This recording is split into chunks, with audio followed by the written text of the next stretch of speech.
El tráfico en Internet cada vez aumenta dada la incidencia de aplicaciones multimedia en la red, lo cual resulta en altas demandas de ancho de banda para el flujo de datos transmitidos.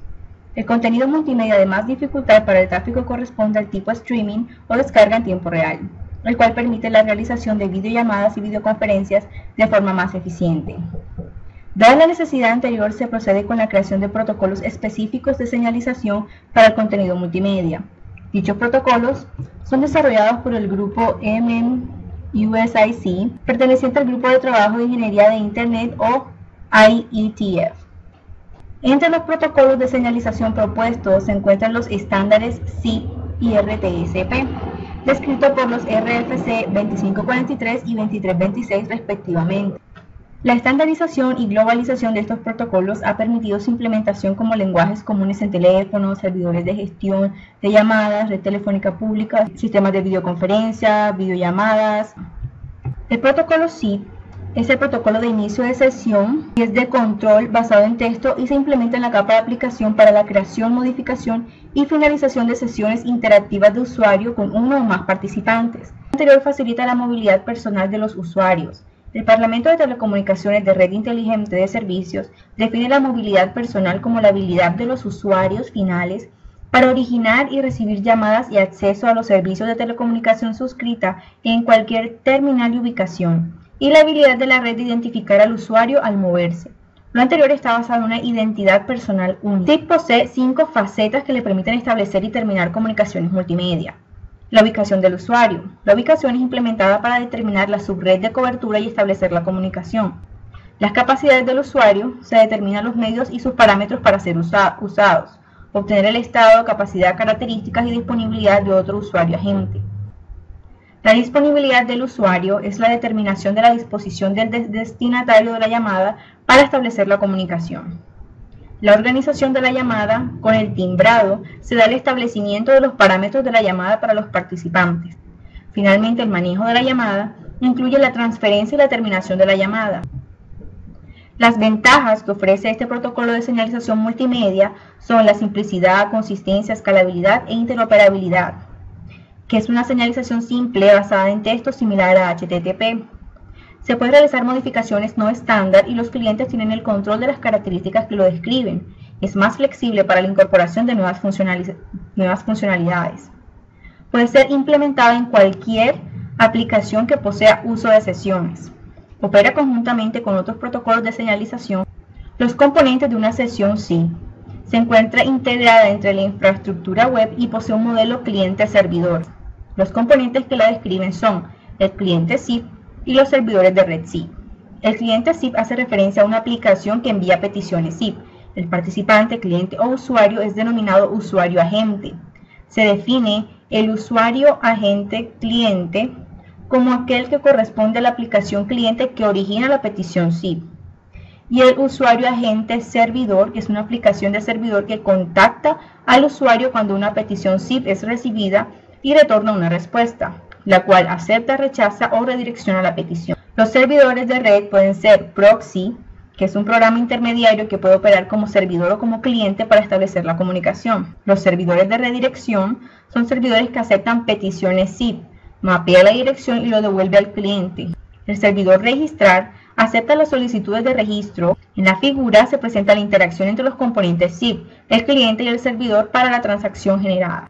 Los objetos direccionados por SIP son identificados por una URL, la cual tiene una forma similar a una dirección de correo electrónico URL de Telnet. El campo user hace referencia al nombre o número telefónico, mientras que el campo host hace referencia a un nombre de dominio o una dirección numérica de red. En la figura se presenta la operación básica de una transacción SIP. Los mensajes SIP pueden ser transmitidos a través del protocolo UDP o TCP, donde cada línea transmitida debe terminar con el comando CRLF. Existen dos tipos de mensajes SIP, los tipos de petición y los tipos respuestas. Un mensaje tipo petición posee un formato de línea inicial de petición que corresponde al mostrado en la figura. El mensaje de respuesta, que tiene un formato en el que se presenta la versión del protocolo, el código del estado, una frase que indica y explica el código de estado y finaliza con el CRLF. Los comandos o métodos permitidos para este tipo de mensaje son invite, iniciar y transferir una llamada a un agente de usuario, ACK, confirmación de la llamada o sesión, Options pregunta por las capacidades de un agente de usuario como mensajes y codificaciones soportadas. Bye, terminación de la llamada o sesión. Cancel, cancelar una llamada que no ha sido confirmada o terminar el timbrado. Register, entregar al servicio de registro la información de dirección de contacto y un alias apoyado de un servicio de localización. Además de lo anterior, existen unas extensiones de los métodos. El código de estado representa tipos de respuestas codificadas en un entero de 3 dígitos, cuyas opciones son las presentadas, como información, éxito, redirección, fallo en la petición, que significa el error del cliente, fallo de servidor y fallo global. SDP trabaja conjuntamente con el protocolo SYN y corresponde a un protocolo de descripción de sesión que ofrece información sobre la versión del protocolo, el ID de origen y sesión, nombre y tiempo de la sesión. Además ofrece descripción múltiple. Entre los campos obligatorios se tiene la versión del protocolo, identificador del usuario creador de la sesión, nombre asignado a la sesión, tiempo de la sesión, tipo de datos de la sesión. Además se presentan los campos opcionales. El protocolo RSTP, protocolo de tiempo real de streaming, es un estándar de control en la capa de aplicación que opera sobre los datos con propiedades en tiempo real. Habilita y controla el envío de múltiples datos en tiempo real como lo es el de audio y el de video. Las fuentes de datos pueden ser fuentes vivas y fuentes almacenadas. Permite la selección de los canales de envío. Usualmente TCP es usado para el control de reproducción, mientras que UDP es usado para datos de audio y video. Por lo anterior se concluye que no es un protocolo orientado a la conexión, sino que el servidor mantiene una sesión activa asociada a una identificación única. RTSP opera como una red remota de control para servidores multimedia. Opera teniendo en cuenta las ventajas del funcionamiento de los paquetes de datos característicos del streaming, el cual divide los datos en paquetes cuyo tamaño vaya acorde con el ancho de banda disponible entre el cliente y el servidor. Al recibir los paquetes, el software puede ir reproduciendo un paquete, descomprimiendo un segundo paquete y descargando un tercer paquete. El cliente puede ir accediendo directamente a los datos sin necesidad de descargar completamente todo el contenido. La dirección de URL que describe un RTSP es de la forma presentada en la figura. El protocolo RTSP posee las siguientes propiedades. Es extensible, se puede crear métodos y parámetros como extensiones del protocolo, fácil de analizar a través de HTTP o MIME, es seguro, utiliza los mecanismos de autenticación de HTTP y posee mecanismos de seguridad web.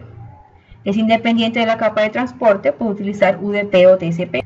La capacidad multiservidor, control de dispositivos de grabación, separación del control del stream y de la iniciación de la conferencia, es adecuado para aplicaciones profesionales. La descripción de la presentación neutral hace referencia a que no hay un formato particular impuesto, por lo que pueden convenir sobre el formato a implementar. Proxy y firewall amigables, un HTTP amigable, el servidor de control adecuado. El cliente tiene la capacidad de iniciar y detener el contenido streaming. Los servidores no deben generar un streaming a los clientes que estos no puedan detener. Negociación de transporte. Y la capacidad de negociación, el cliente debe ser capaz de conocer los parámetros habilitados y deshabilitados en el servidor. Cada contenido multimedia es identificado por una URL. Un archivo de descripción de la presentación contiene todas las propiedades del contenido multimedia que hacen parte de la presentación. Este archivo puede ser obtenido a través de HTTP u otros medios y permite mantener la sincronización en el tiempo. Cada contenido posee un único URL que puede ser controlado por los servidores, posee la identificación del servidor multimedia que lo contiene y el nombre asignado del contenido. Los contenidos pueden ser almacenados en diferentes servidores multimedia para permitir el balanceo de cargas. La dirección y el puerto de destino necesitan ser determinados, lo cual se realiza dependiendo del modo de operación. Puede ser de forma únicas, multicast, en donde el servidor escoge las direcciones y asigna el puerto, y multicast, en donde el cliente escoge las direcciones y asigna el puerto. Los mensajes RTSP, así como el protocolo SYN, poseen dos tipos de petición y respuesta. El contenido multimedia puede ser controlado por peticiones RTSP. El canal de control puede ser independiente del canal de flujo del contenido. Mientras las peticiones pueden ser enviadas vía TCP, el contenido multimedia puede fluir a través de UDP. El servidor debe mantener el estado de la sesión para relacionar las peticiones con un flujo multimedia. Un mensaje de petición tiene la forma presentada en la figura. Setup hace referencia a que el servidor ubique los recursos para el flujo de stream e inicie una sesión.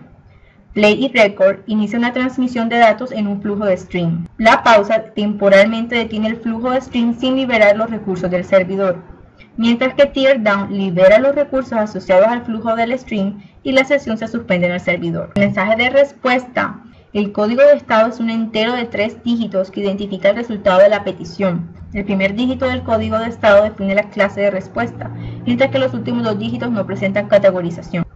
La sesión RTSP, el cliente accede a una URL para adicionar el nombre del servidor multimedia y el puerto en el cual está contenido el archivo multimedia que desea obtener. Se inicia una conexión TCP con el servidor y se empieza el envío de peticiones entre el cliente y servidor. A través de las peticiones se obtiene información de la sesión, valor de inicialización de la presentación, especificación de los protocolos, inicialización de programas adecuados para la reproducción de la presentación y el comienzo del envío de datos. Durante la sesión, el cliente permanece consultando si el servidor se encuentra activo o no. Al momento en que el servidor ya termina el envío del contenido multimedia, el cliente recibe un contenido estadístico de la sesión que le permite identificar la finalización del servidor y dar por terminada la conexión. En la figura se presenta la interacción entre el cliente y el servidor.